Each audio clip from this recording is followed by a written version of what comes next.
18 horas. Notícias de Manaus, Amazonas, Brasil e do mundo. Agora na Mix.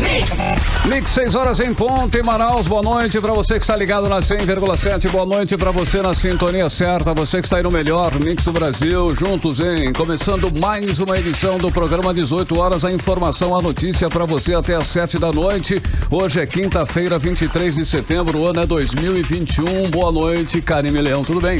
Boa noite, Carlão. Tudo bem? Certinho. Vamos lá, tudo certinho. Já começo agradecendo a companhia de você sintonizado aqui em 100,7. É isso aí. Estamos juntos a partir de agora até às 7 da noite aqui no 18 horas. 6 e 1. 18 horas.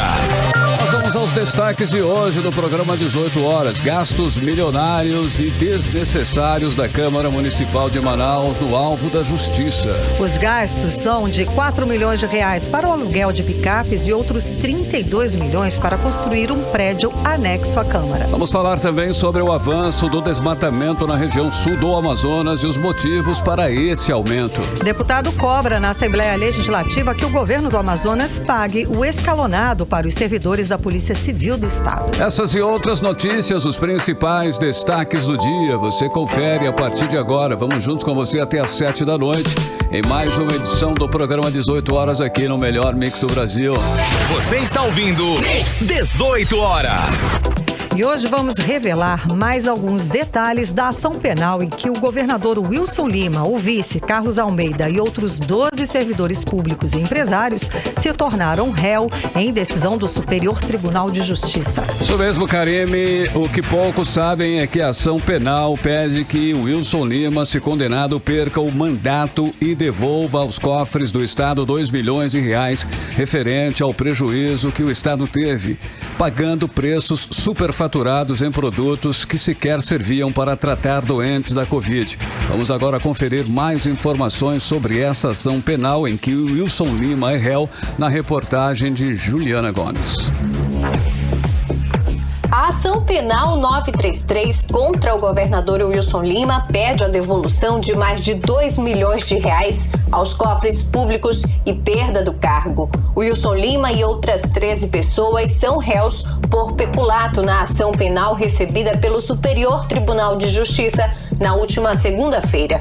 De acordo com o Ministério Público Federal, eles são acusados de desviar, em benefício de uma organização criminosa, valores que tinham em posse por causa dos cargos públicos ocupados, causando prejuízo aos cofres estaduais de pelo menos R$ 2.198.000. A advogada criminalista Catarina Estrela explica que, em regra, entre as sanções previstas na Lei de Improbidade Administrativa está o ressarcimento do dano causado.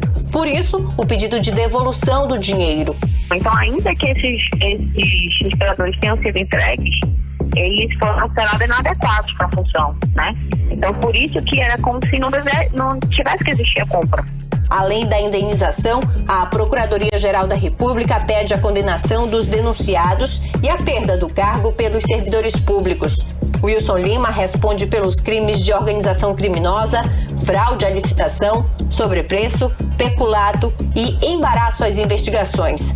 A denúncia apresentada pelo Ministério Público Federal contra o governador Wilson Lima e outras 13 pessoas por superfaturamento na compra de 28 respiradores pulmonares que seriam usados no enfrentamento da pandemia de Covid-19 é baseada em uma série de documentos, depoimentos e trocas de mensagens entre os investigados apreendidas nas operações realizadas pela Polícia Federal.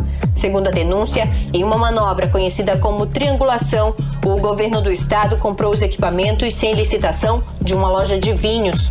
Cada respirador custou R$100 mil, um superfaturamento de 133%, de acordo com o laudo da Polícia Federal. Além disso, os equipamentos eram inadequados para pacientes internados na unidade de terapia intensiva, que era o objetivo da compra. Júlia Gomes para o 18 horas. Bom, por tudo que a Polícia Federal apresentou como prova pelo teor da denúncia da Subprocuradora-Geral da República, Lindora Araújo, e pelo conteúdo do parecer do ministro do Superior Tribunal de Justiça, Francisco Falcão, que foi acompanhado por todos os demais ministros, a tendência natural é que Wilson Lima e os demais réus sejam condenados. Eles fizeram negociata, fraudando licitação, superfaturando a compra num momento em que o estado do Amazonas vivia o primeiro colapso no sistema de saúde e já apresentávamos os maiores índices de morte por Covid no Brasil. Carlão, isso é imperdoável, Carlão. Seguramente pode ser tipificado como um crime hediondo. Estamos ainda durante uma pandemia e o crime foi cometido durante a pandemia. Roubar recursos públicos enquanto vidas eram perdidas por falta de atendimento nas redes públicas é inaceitável e deve sim ser punido com todo rigor. Deve perder o mandato, deve sim devolver os recursos desviados e ser preso por tamanha monstruosidade. Não consigo pensar diferente disso. 18 horas. Olha, após repercussão negativa, o presidente da Câmara Municipal de Manaus, vereador Davi Reis, do Avante, enfim, revogou o edital de licitação para o aluguel de 41 picapes para atender a mesa diretora e comissão temáticas do Legislativo Municipal. A revogação do contrato foi publicada na edição desta quarta-feira, dia 22, no Diário Oficial da Câmara Municipal. Carlão, essa é a segunda derrota, tá, que o presidente da Câmara sofre na sua investida de gastos totalmente desnecessários nesse período de pandemia. Na semana passada, Davi Reis teve que desistir da construção do prédio anexo da Câmara depois que a Justiça decidiu suspender a licitação, atendendo à ação dos vereadores Amon Mandel e Rodrigo Guedes. Nesse caso, os gastos da Câmara para construir esse prédio, chamado de Puxadinho, seriam de 32 milhões de reais. A Câmara Municipal de Manaus, e em especial Davi Reis, vem sendo duramente criticados nas redes sociais com essas ações de gastos considerados inoportunos ou irregulares. No caso do aluguel das picapes, a Câmara iria pagar 4 milhões de reais por ano, sem qualquer justificativa plausível. Gente, a gente destaca aqui que os vereadores têm mordomias demais até, tá? Eles ganham um salário alto para os padrões brasileiros. Cada vereador ganha 15 mil reais de salário, mais 18 mil reais de cota para as atividades parlamentares. Ok, o chamado cotão. Além de contar com 60 mil reais por mês para pagar sua equipe de assessores no gabinete. Ok, estrutura bacana, joia para trabalhar, tá?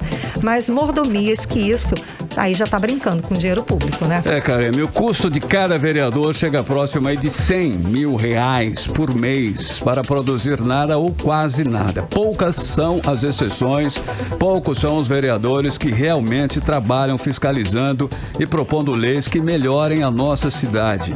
E querem mais e mais mordomias, além das que já tem, é realmente um absurdo. Faz muito bem, sim, a Justiça em suspender essa obra milionária e desnecessária. Faz muito bem os vereadores Amon Mandel e o Rodrigo Guedes, que se rebelaram contra esse absurdo de gastar 32 milhões de reais com a construção de um prédio anexo e mais ainda 4 milhões de reais com o aluguel de picapes. Pois é, Carlão, e temos novidades, tá? Sobre essa construção do Puxadinho da Câmara Municipal. A informação agora é que o presidente Davi Reis, ele decidiu recorrer à Justiça para gastar, sim, os 32 milhões de reais na construção desse prédio anexo. E para falar mais sobre o assunto, vamos conversar agora com o vereador Amon Mandel. Está aqui nos estúdios da Rádio Mix e vai conversar com a gente. Muito boa noite, seja bem-vindo ao programa 18 horas. Tudo bom, vereador? Então, o presidente da Câmara, ele vai insistir na construção desse anexo mesmo, né? Ele tem chances de conseguir gastar esses 32 milhões de reais na construção desse prédio que não há necessidade disso? Eu não acredito numa narrativa em que a Justiça aceite os argumentos do presidente da Câmara nesse recurso. Primeiramente, boa noite, Karime, boa noite, Carlão, e boa noite a todos os ouvintes da Rádio Mix que nos escutam nesse momento e a toda a equipe que está aqui nos estúdios da Mix. Entre os argumentos para esse agravo regimental, a Câmara Municipal de Manaus, determinada pelo presidente Davi Reis, argumentou que Manaus sofreria um impacto muito grande e um prejuízo irremediável caso a construção do prédio do Puxadinho não fosse feita e o edital fosse atrasado, a licitação fosse atrasada.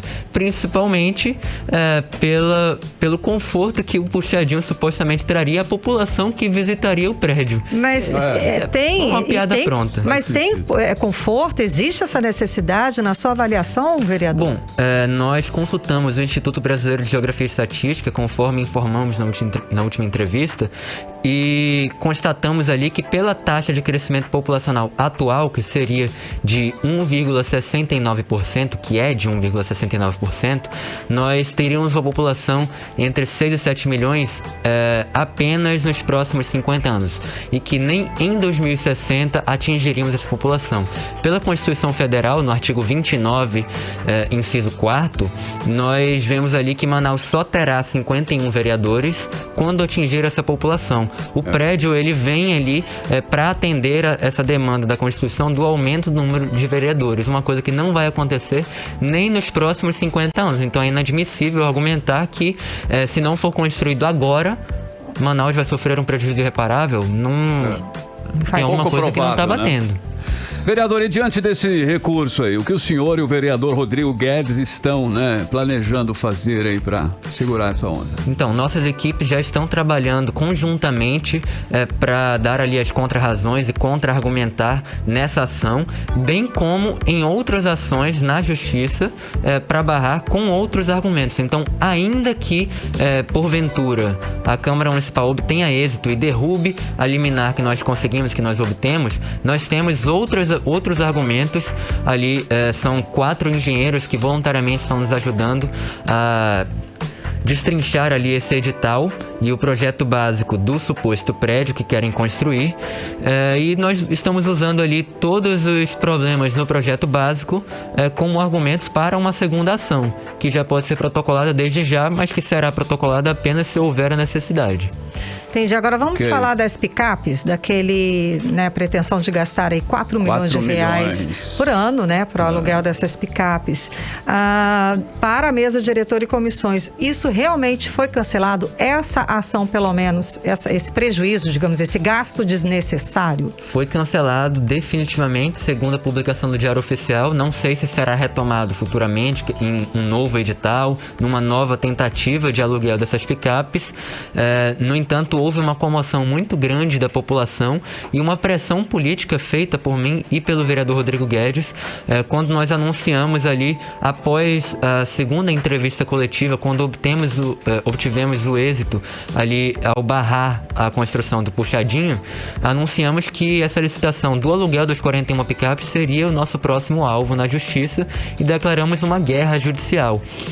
Nós temos todas as ações prontas e todos os argumentos possíveis. Inadmissível tentar gastar valores exorbitantes como esses, sabendo que a soma dos custos para o Puxadinho e para o aluguel das 41 picapes excederia ali os 40 milhões de reais possivelmente, e poderia ser utilizado para mais uma etapa do Cidadão Manauara, por exemplo, com casas populares, com aproximadamente 400 casas. Pois é, já é um gasto a mais. Agora, o senhor tocou num detalhe, vereador, que é a comoção, a indignação do cidadão. O cidadão, às vezes, a gente esquece que tem esse poder e que pode se reivindicar situações. Como é que o cidadão pode vivenciar mais, interferir mais nas decisões da Câmara? Como é que o senhor acha? Eu acho que as pessoas em geral, a população em geral, deve se envolver acompanhando os trabalhos dos representantes e sabendo o que cada um faz. Eu tento levar o conhecimento às pessoas através de projetos que levam à educação política. Um deles é o Caravana das Letras e outro é a Epifania Política. Eu vou fazer um evento amanhã, será o primeiro evento conjunto dos 2 projetos sociais, no Largo do São Sebastião, às 16 horas, amanhã, dia 24, mês 9 de 2021, onde nós promoveremos debates e, a partir da participação da população nesses debates, as pessoas já podem começar ali a ter um primeiro degrau em meio à política partidária. Fazer política não é só se candidatar e ser filiado a algum partido, é transformar o meio à sua volta. E ao participar de debates, ao acompanhar o trabalho das pessoas que foram eleitas para representar a população, ao participar de de manifestações, emitir a sua opinião e cobrar os representantes, a população pode sim se impor.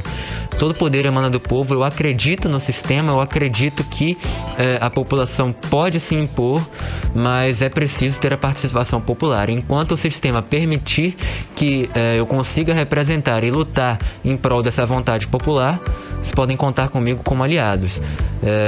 Seria muito ruim se eventualmente esse mesmo sistema se virasse contra a própria população.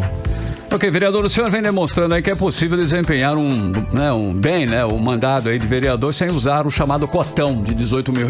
Como é isso? O senhor vai continuar não usando o cotão? Isso dá para fazer? Com toda certeza, Carlão.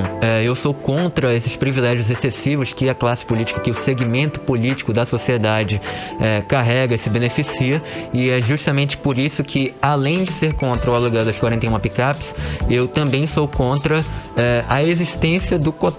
Eu sou contra o uso que historicamente tem sido feito desse cotão para desviar verbas públicas, para alugar ali carros populares a preço de carros de luxo e assim por diante. Então é justamente por isso que eu decidi no início do ano, ainda em janeiro, nos primeiros dias do meu mandato, anunciar que não utilizaria o cotão por todo o meu mandato parlamentar. Tá bom, então, muitíssimo obrigada pela sua participação, pela sua presença hoje aqui conversando com a gente do 18 horas, explicando todas essas situações. Armando Mandel. Obrigado. Muito obrigado, Karime, obrigado, Carlão, e obrigado a todos os ouvintes da Rádio Mix. Muito obrigada, ótimo trabalho, boa noite. Boa noite. São 6h17, Karime. E a Prefeitura de Manaus está preparando a campanha de atualização vacinal de crianças e adolescentes. A intenção é vacinar meninos e meninas na faixa etária de 0 a 14 anos, no período de um mês. A campanha, que se iniciará no dia 1º de outubro, terá o seu dia D, no primeiro sábado do mês, dia 2 de outubro. Mais informações você acompanha agora na reportagem de Hector Silva. No período de 1º a 29 de outubro, acontece em Manaus a campanha de multivacinação 2021. A ação, coordenada nacionalmente pelo Ministério da Saúde, terá seu dia D no sábado, 2 de outubro, com a mobilização em todas as salas de vacina da Prefeitura. As doenças imunopreveníveis, elas estão bomba relógio, a qualquer momento elas podem acontecer. Então eles precisam estar prevenindo seus filhos para que a gente não tenha, além da pandemia, um surto ou uma epidemia de uma doença imunoprevenível. A campanha pretende vacinar crianças e adolescentes de até 14 anos de idade, não vacinados ou com esquemas vacinais incompletos. A multivacinação ela é uma intensificação das vacinas de rotina, principalmente para crianças que estão com esquema em atraso ou que não iniciaram esquema. O público-alvo dela é crianças a partir do nascimento até 14 anos, 11 meses e 29 dias. É importante que todos os pais compareçam a uma unidade de saúde levando o cartão de vacina do seu filho, que lá as equipes vão avaliar se tem alguma vacina que foi introduzida no calendário que ele não recebeu, se mudou algum esquema que ele precisa receber agora. Então é importante que todos participem dessa campanha. Adultos que estiverem com o cartão de vacina atrasado poderão receber as vacinas por se tratar de atualização. Podem aproveitar a oportunidade quando vai levar seu filho, já leva seu cartão. Se tiver alguma coisa atrasada, a gente já pode, no momento, atualizar também. Hector Silva para o 18 horas. 18 horas. Muito bem, agora são 6h19 em Manaus e ainda hoje, aqui no 18 horas, deputado Dermilson Chagas cobra na Assembleia Legislativa que o governo do Amazonas pague o escalonado para os servidores da Polícia Civil do Estado. É o nosso assunto em instantes, logo depois da playlist do 18 horas. 18 horas. Previsão do tempo, hein? Vamos saber a previsão do tempo para esta noite de quinta-feira e madrugada de sexta. Tempo e temperatura com Karime Leão. Previsão do tempo. E segue chuvosa, tá? Segundo informações do Climatempo, a previsão é de pancadas de chuva durante a noite e a madrugada. A mínima prevista é de 24 graus, a máxima só deve chegar aos 32 graus. As chances de chuva são de 67% e a umidade relativa do ar fica entre 40% e 78%. Mix. Olha, o nível do Rio Negro baixou mais 16 centímetros de ontem para hoje. Agora a cota é de 23 metros e 87 centímetros. Desde que começou a vazante em 16 de julho, o Rio Negro já baixou 6 metros e 15 centímetros. Você está ouvindo 18 horas. E na Assembleia, o deputado Dermilson Chagas cobra do governo do Amazonas o pagamento do escalonamento da Polícia Civil. O deputado ressaltou que esse pagamento é um direito assegurado por lei e que já estava previsto antes da pandemia. Karime, segundo o governo do Amazonas, o escalonamento deverá ocorrer somente a partir de janeiro de 2022. O Sindicato dos Servidores da Polícia Civil se reuniu com o vice-líder do governo na Assembleia, o deputado Saulo Viana, para cobrar uma intermediação junto ao governador Wilson Lima para pagamento do escalonamento. Vamos conferir mais detalhes sobre o assunto com a repórter Júlia Gomes. Com o pagamento da quarta parcela do escalonamento dos servidores da Polícia Civil do Amazonas atrasado, que deveria ter sido feito em janeiro deste ano, e sem pagar o retroativo do exercício de 2020, da tribuna da Assembleia Legislativa, o deputado estadual Dermilson Chagas cobrou que o governo do estado realize o pagamento devido. Mas, de acordo com o governo do Amazonas, o escalonamento deverá ocorrer somente a partir de janeiro de 2022, devido ao limite prudencial estabelecido pela Lei de Responsabilidade Fiscal. Porém, o deputado destacou que o governador vem realizando contratações em várias secretarias por meio de processos seletivos e que o escalonamento já está previsto em lei desde 2018. Ele está amparado por lei, porque esse reajuste já estava previsto. Não é algo que ele está acrescentando. Veja bem, se ele não quer dar reajuste, para que ele constitui grupos de trabalho de secretaria através da ADESAN? Então ali também é folha de pagamento. Então não tem lógica ele aumentar lá e não dar o direito que está adquirido em lei para policiais civis, que é a terceira parcela do escalonamento. Nesta semana, a diretoria do Sindicato dos Servidores da Polícia Civil do Amazonas cobrou do vice-líder da base governista, o deputado Saulo Viana, uma intermediação junto ao governador Wilson Lima para que sejam discutidos a redistribuição e o escalonamento dos salários, pautas dos policiais civis. O deputado Saulo Viana ficou de levar o assunto ao conhecimento do governador. Jaime Lopes, que é presidente do Simpol, disse que o governador Wilson Lima já está ciente da reivindicação quanto ao escalonamento e que agora aguarda por uma resposta do executivo.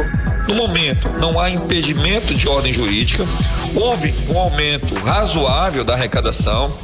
Já tivemos alguns encontros com alguns representantes estatais, dentre os quais o vice-líder do governo, que é o deputado Saulo Viana. Nós conversamos, dialogamos, explicamos a viabilidade, que é um pleito legítimo e justo por parte dos servidores. O próprio governador já está ciente dessa nossa demanda, então o que nós estamos aguardando agora, tão somente, é uma resposta satisfatória, é a resolução definitiva do problema, até para que o policial possa se sentir motivado em relação ao trabalho permanente que tem ofertado em favor da sociedade. A reportagem entrou em contato com a assessoria do deputado Saulo Viana para saber sobre o encontro que teria com o governador para falar sobre o pagamento da parcela do escalonamento, mas até o fechamento da matéria não tivemos resposta. Júlia Gomes para o 18 horas. Você está ouvindo 18 horas.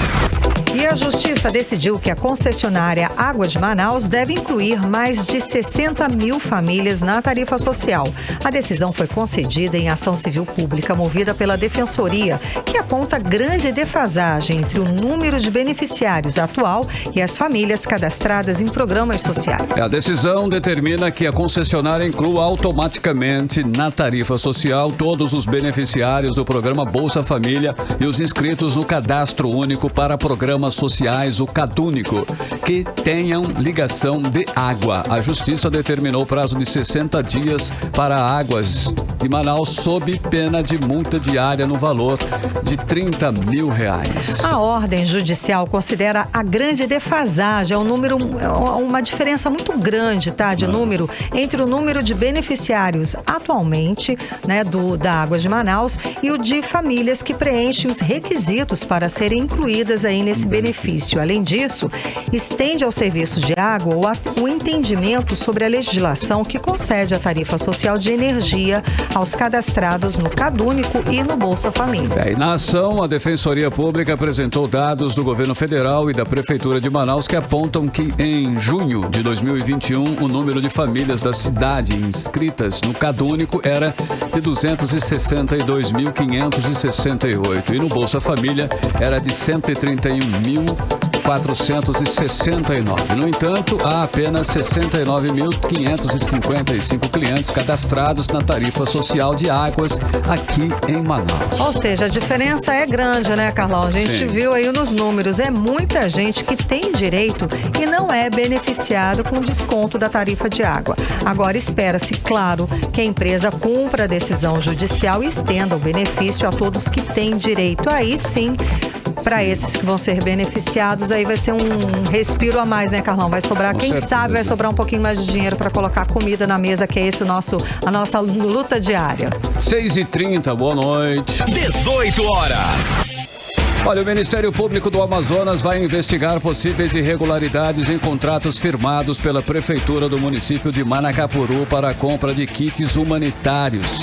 6 empresas foram contratadas a um custo de mais de R$7 milhões para atender a 8.178 famílias, fornecendo cesta básica de alimentos, kits de higiene pessoal e dormitório, rede e água, além da locação de embarcação no município para atender as necessidades do Fundo Municipal de Proteção e Defesa Civil.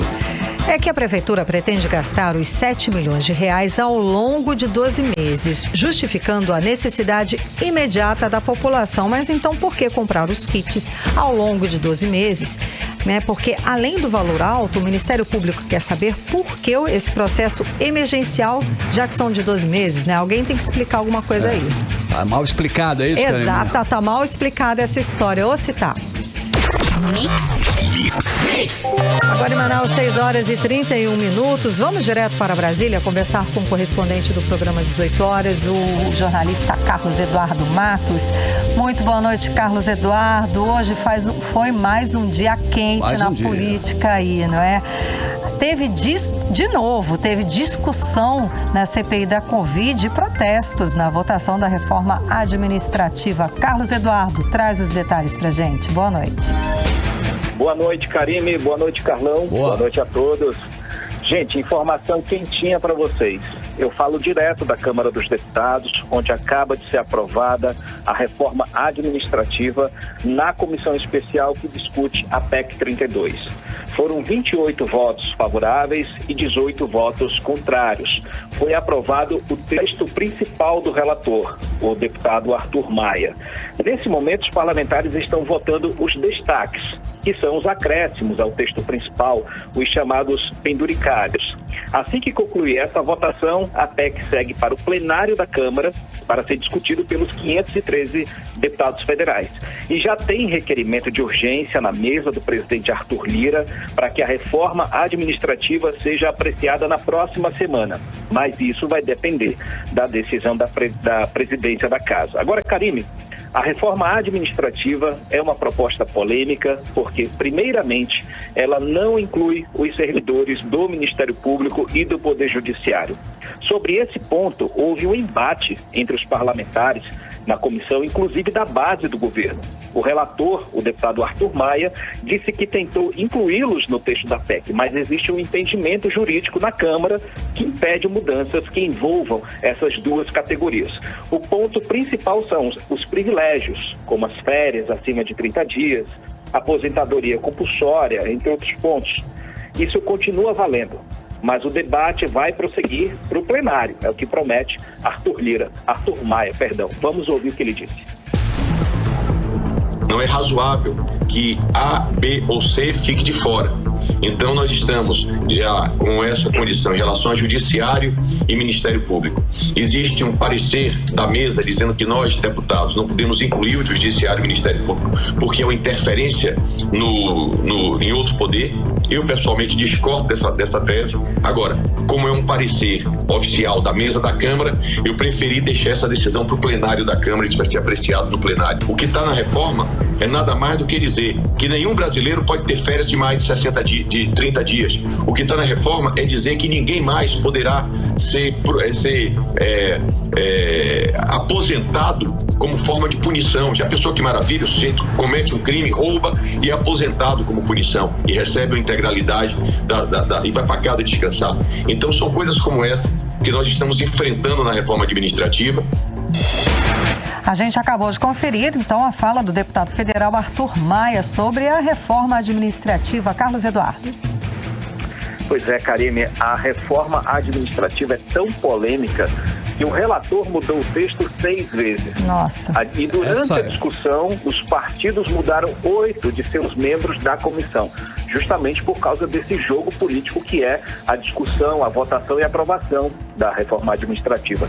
Um dos que foram substituídos foi o deputado federal Capitão Roberto Neto. E ele estava na comissão, ele criticou a não inclusão dos servidores do Ministério Público e do Poder Judiciário, inclusive apresentou uma emenda à PEC. Como a emenda dele não passou na comissão hoje, ele disse pra gente que tem acordo para passar no plenário. Vamos ouvir o que ele disse pra gente. Então, no plenário, nós temos um acordo para que eles aceitem a emenda que inclua o Judiciário e o Ministério Público dentro da reforma administrativa, para acabar com essas férias de 60 e voltar a ter uma férias de 30 dias como qualquer ser humano do mundo e fazer alguns ajustes necessários, por exemplo, a mudança do artigo 37 em relação ao professor, que é uma PEC de minha autoria, onde acaba com a vedação de professores a acumular cargos administrativos, tendo, lógico, compatibilidade de horário e interesse da administração. Agora a gente conferiu a fala do deputado Capitão Alberto Neto também sobre a reforma administrativa, que realmente é um assunto polêmico, cabuloso. Carlos Eduardo.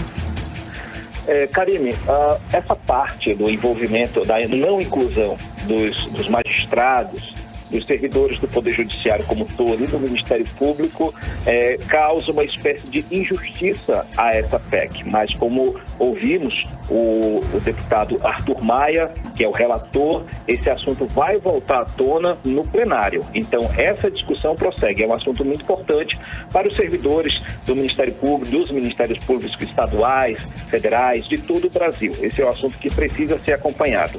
A gente já falou aqui que a PEC 32 traz uma espécie de inovação, que é a avaliação de desempenho.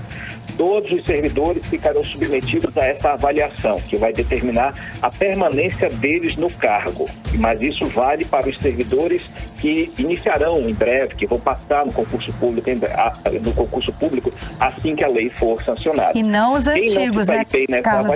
Perdão, Carlos Eduardo, mas não os antigos. Os antigos não vão passar por essa avaliação, que as pessoas... É uma dúvida recorrente.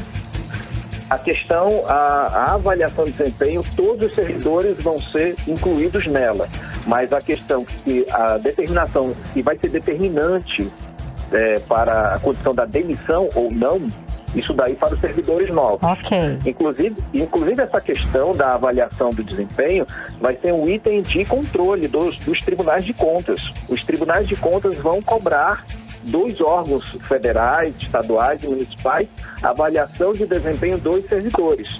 Agora, o servidor vai ficar submetido a essa condição, vai ser demitido ou não, isso fica para os servidores novatos que vão entrar nos seus cargos públicos após a sanção dessa lei. Agora, outro ponto polêmico, Karine, dessa reforma é que empresas privadas vão poder fazer contratos com a União, estados, municípios para prestar serviços públicos, ou seja, os funcionários não concursados, efetivos ou temporários, trabalhando ali lado a lado com os concursados. Mas isso não vai valer para as funções essenciais e de carreiras de Estado. E o prazo da contratação de trabalhadores temporários vai ser de anos. Isso fere a questão da contratação de... Perdão, Carlos Eduardo Picotto, repete a informação de quantos anos que vai ser? O contrato de serviço, o que foi aprovado hoje, que foi uma mudança importante, é que o de contratação de trabalhadores temporários vai ser de até 10 anos. Ou seja, um trabalhador temporário pode ficar até 10 anos no mesmo serviço. Isso fere, toda essa questão fere quem está estudando para concurso público, os estados e municípios, a União poderá adiar a realização de concurso público, ou seja, uma instabilidade. Isso fere também a questão da estabilidade dos servidores. Eu também conversei há pouco com o deputado federal José Ricardo, que vê com preocupação o avanço da PEC 32. Vamos ouvir o que ele disse. É lamentável que na comissão especial 28 votos a favor e 18 contra a proposta da reforma administrativa. Você tem várias questões que estão em jogo. Você tem o fim da estabilidade do serviço público, praticamente estabilidade só para algumas carreiras ditas de Estado. Tem a questão de concurso público, né, que aí fica restrito só às carreiras de Estado. Então, a maioria dos servidores municipais, estaduais, professores, policiais também, uma série de segmentos, a maior parte dos servidores públicos ficaria numa situação mais instável, ou seja, contratos temporários, e há um impasse em relação ao tempo, né, do contrato. Alguns defendendo apenas 6 anos, a oposição defendendo 10 anos.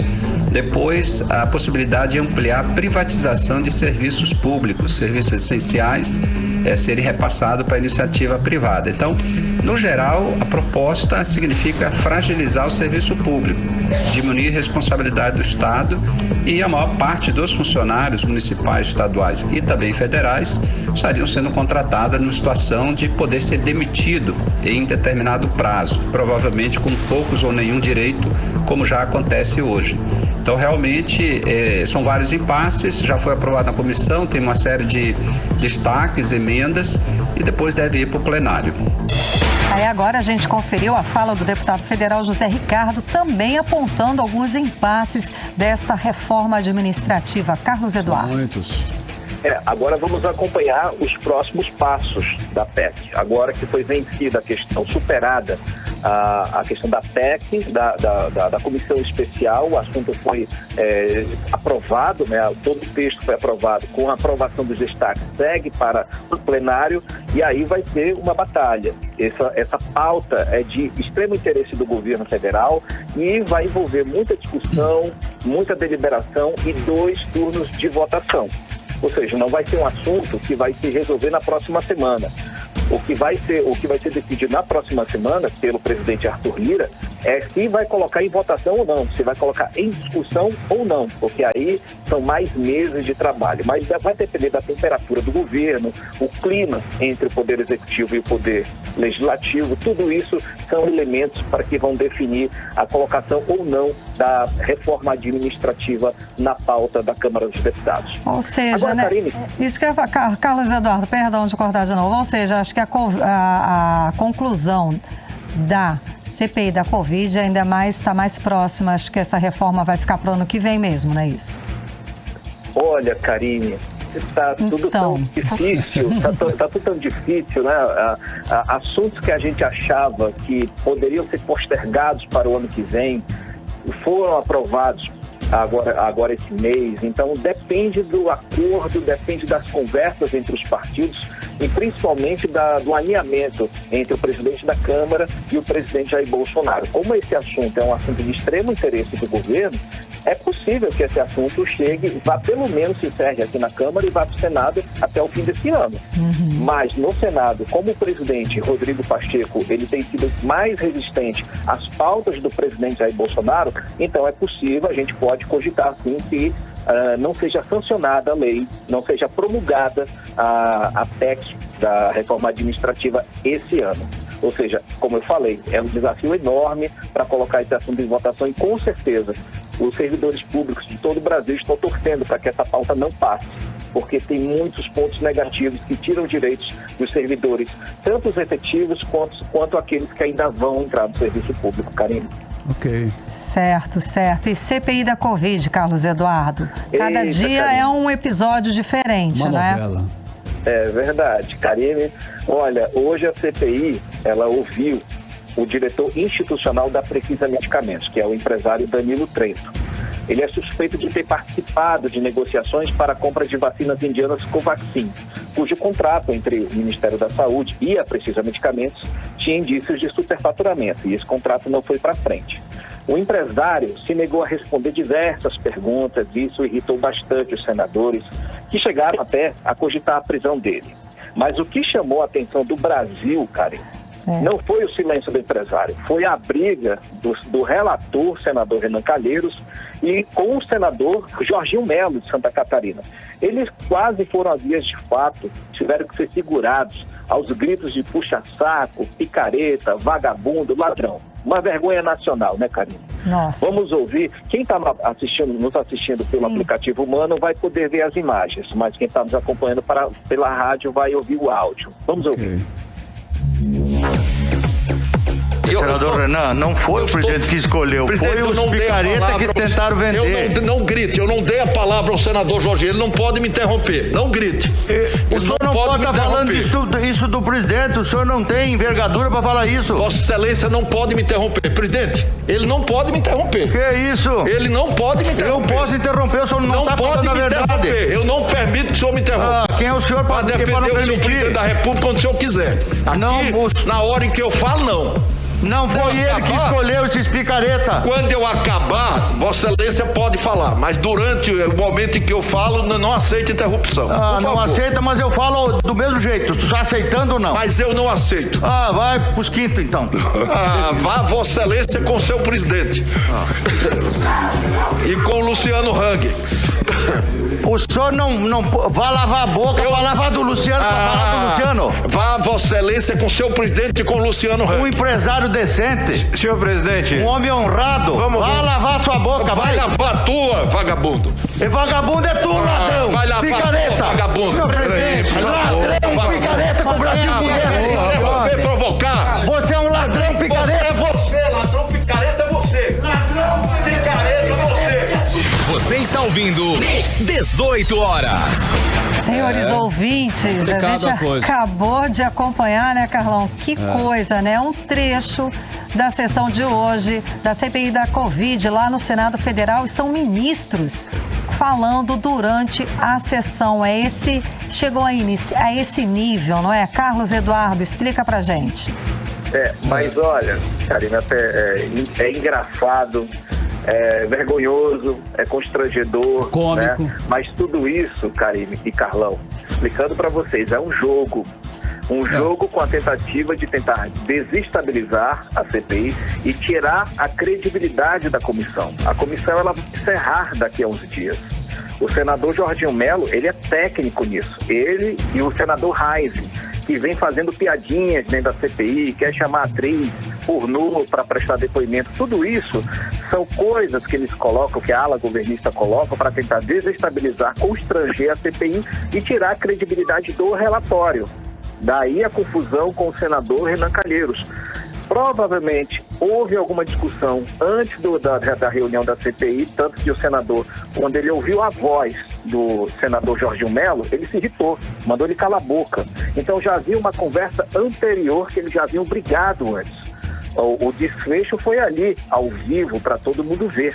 Agora, tudo isso é um jogo para tentar tirar a credibilidade, inclusive do relatório do senador Renan Calheiros, porque ele vai indiciar o presidente da República por 7 crimes e por crime de genocídio, ou seja, é muito pesado, um relatório muito pesado e que vai causar muito problema, vai trincar a credibilidade do governo federal, causar muitos problemas para os próximos dias e próximos meses para o governo, que está cada vez mais com a popularidade em baixa. Então o jogo é esse, cara. Para a gente é muito engraçado, para o povo é engraçado, diz, olha que vergonha. E triste também, não é, Carlos Eduardo? E triste também. Mas, enfim, é o jogo deles. Então, o que a gente espera, já que a comissão não deve ser prorrogada, vai até agora, esse fim do mês, não é, Carlos Eduardo? Então, de outras situações desse nível. Vamos aguardar que provavelmente vai ter, né? Com certeza. Então, muitíssimo obrigada. Um abraço para vocês. Tchau, tchau. Até amanhã. Tchau, tchau. Boa noite. Até amanhã. Agora são 6h49 em Manaus. 18 horas. E em instantes, aqui no 18 horas, o avanço do desmatamento na região sul do Amazonas e os motivos para esse aumento. É o nosso assunto daqui a pouco, logo depois da playlist. 18 horas. E agora nós vamos conferir a previsão do tempo para amanhã, hein? Amanhã, sexta-feira, tempo e temperatura com Karime Leão. Previsão do tempo. Segundo informações do Climatempo, a previsão amanhã é de sol com muitas nuvens durante o dia, período de nublado com chuva a qualquer hora, viu? A mínima prevista é de 24 graus e a máxima não deve passar dos 30 graus, bem mais fresco que hoje, tá? As chances de chuva são de 67% e a umidade relativa do ar fica entre 42% e 83%. 6h53, boa noite. Mix. Carlão, vou corrigir aqui uma informação que, conversando com o Carlos Eduardo a respeito da sessão de hoje da CPI da Covid lá no Senado Federal, teve um bate-boca horrível que nós mostramos, que o nosso ouvinte acompanhou. E o bate-boca foi entre os senadores e não ministros, como eu havia dito. Foi entre o senador Renan Calheiros e o senador Jorginho Melo. 6h54. Você está ouvindo 18 horas. Economia. Vamos aos indicadores econômicos de hoje. O dólar sobe 0,10% e fecha R$ 5,31. O euro subiu mais 0,48%, cotado a R$ 6,23. O Bitcoin também fechou em alta, mais 2,27%, cotado a R$ 238.865. E a Bolsa de Valores brasileira também teve um dia positivo, fechou em alta de 1,59%, chegando aos 114.064 pontos. E hoje teve protesto na sede da Bolsa de Valores brasileira lá em São Paulo. Integrantes de movimentos sociais protestaram contra o desemprego, a inflação e a fome. E de acordo com os manifestantes, o local foi escolhido porque as ações das grandes empresas estavam em alta até meados deste ano. E o Produto Interno Bruto, o PIB do país, cresceu. Mas a expansão foi desigual e deixou de fora especialmente a classe de renda mais baixa. A manifestação aconteceu dentro e em frente da sede da Bolsa de Valores e durou cerca de 2 horas. Em nota, a Bolsa de Valores informou que a manifestação nesta tarde ocorreu de forma pacífica e já foi encerrada, não tendo havido impacto para as operações de mercado. Lembrando que a Bolsa de Valores está no vermelho desde que a crise política disparou a inflação e demandou alta nos juros. Até esta quinta-feira, ela apresenta queda de 5% no ano. E no meio de tantos aumentos em coisas ficando mais barata, não é isso, Karime Leão, que está acontecendo? É exatamente, Carlão. Como está tudo caro, gente? O baixo consumo acabou derrubando o preço de alguns serviços, mesmo com a inflação alta. Os dados são do IBGE e entre os serviços que registraram as taxas negativas mais expressivas no acumulado do ano estão passagens aéreas, transporte por aplicativo e ônibus interestadual. 18 horas. Olha, como falamos ontem, aqui o Detran Amazonas informou que mais de 70% dos carros que estão circulando no estado estão com o licenciamento atrasado. A cada 100 veículos, olha só, 72 estão irregulares, cara. Pois é, Carlão, e como a gente comentou ontem, claro, né, a crise financeira que veio com a pandemia afetou muitas famílias e com pouco dinheiro as pessoas elegem prioridades. Vamos acompanhar mais detalhes sobre esse assunto agora na reportagem de Hector Silva. O Departamento Estadual de Trânsito do Amazonas informou que 72,4% dos veículos que transitam em todo o estado estão com o licenciamento atrasado. De acordo com o órgão, 751.247 veículos estão com o licenciamento em atraso, do total de 1.036.998 veículos cadastrados. Com as irregularidades, a arrecadação do órgão diminuiu. De acordo com o diretor-presidente do Detran, Rodrigo de Sá, as fiscalizações irão ser ampliadas. O chefe do órgão também não descarta a possibilidade de protestos junto à Secretaria do Estado da Fazenda. Essa queda de arrecadação e notadamente o não licenciamento de veículos foi algo que ocorreu de uma maneira muito acentuada. Mas se a gente entender que o cenário ainda está ruim dessa forma, com a arrecadação em queda e a inadimplência aumentando, existem outros mecanismos que hoje a Cefaz, inclusive, adota. A Cefaz, via Procuradoria-Geral do Estado, protesta o IPVA. Eletroamazonas não descarta essa possibilidade com relação às taxas, até porque não basta pagar tão somente o IPVA. É importante que se paguem as taxas também para que o veículo esteja devidamente licenciado. A princípio, a priori, nós vamos trabalhar com a fiscalização nas ruas. Para o economista Mourão Júnior, a inadimplência junto ao órgão se dá por conta da pandemia, que afetou muitas famílias financeiramente em todo o estado. Podemos colocar 3 fatores aí, tá? Primeiro, o desemprego alto, tá? Segundo, a inflação e terceiro, o endividamento. 3 fatores, que aí as famílias, nessas situações, elas estão dando prioridade à alimentação, a tentar segurar o dinheiro na questão de uma perspectiva futura, apesar do aumento da vacinação, da volta mais gradual agora da atividade econômica, mas a economia ainda continua dando sinais de recuperação bem lentamente. Para regularizar a situação do veículo, o proprietário deve entrar no site detran.am.gov.br/serviços/licenciamento-anual. Em seguida, seguir o passo a passo disponibilizado no site e depois realizar os pagamentos. Esperando que o aquecimento da economia traga de volta o contribuinte para a regularidade. Hector Silva para o 18 horas. 18 horas.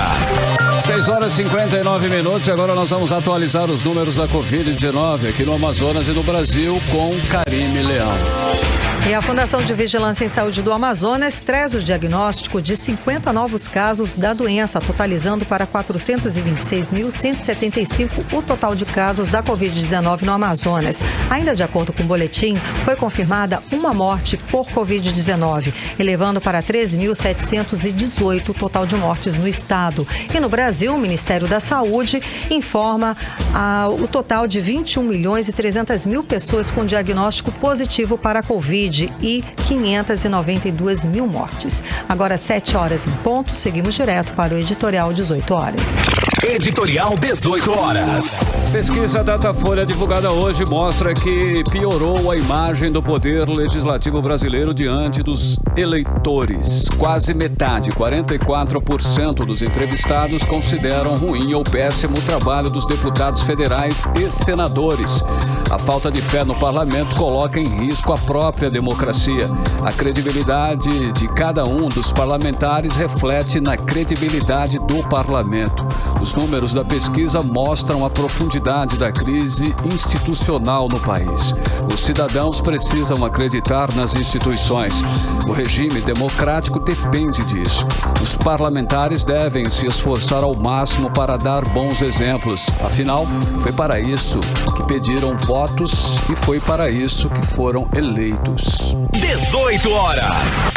Querem mais uma informação, mais a saideira? Temos sim. É o seguinte, o vereador Sandro Maia, do DEM, de Manaus, teve um mandato cassado pelo Tribunal Regional Eleitoral nesta quarta-feira por abuso do poder econômico durante a campanha eleitoral. Segundo a decisão, Maia utilizou serviços de um instituto do qual ele é dono para conseguir votos em 2020. De acordo com a decisão, Rogério José da Costa Vieira, de acordo com a decisão do juiz da primeira zona eleitoral do Amazonas, Rogério José da Costa Vieira, durante o período eleitoral, diversas irregularidades na campanha de Maia foram apontadas por conta da relação do candidato com o Instituto Sandro Maia. A decisão do TRE condenou o vereador Sandro Maia à perda de mandato e à inelegibilidade pelo período de 8 anos. A defesa do Sandro Maia, de Sandro Maia, informou que deve recorrer à decisão. 7-2, Karime. Agora sim, boa noite. Boa noite, gente. Obrigada pela companhia. Um beijo e até amanhã. Continue bem, continue em 100,7 no melhor Mix do Brasil. Amanhã estamos de volta a partir das 6 da tarde. Boa noite. Você ouviu 18 horas. As notícias do Brasil e do mundo. De volta amanhã.